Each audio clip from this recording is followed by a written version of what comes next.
আসসালামু আলাইকুম, স্বাগতম অপটিক্স মেন্টরে। আমরা সবাই চোখের যত্ন, চশমা এবং লেন্স সম্পর্কে অনেকটা জানি। কিন্তু এই চ্যানেলটি আপনাকে শেখাবে অপটিক্যাল জগতের আসল বিজ্ঞান।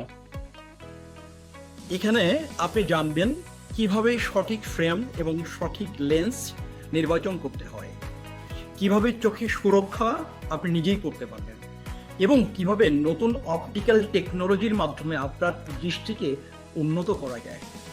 অপটিক্স মেন্টরের মিশন হলো নলেজ থ্রো ভিশন, যেন সবাই সহজ ভাষায় বুঝতে পারে চশমা, লেন্স আর চোখের যত্নের আসল গল্প। আমাদের সাথে থাকুন, দেখুন এবং শিখতে থাকুন আপডেটেড চশমা বিজ্ঞান।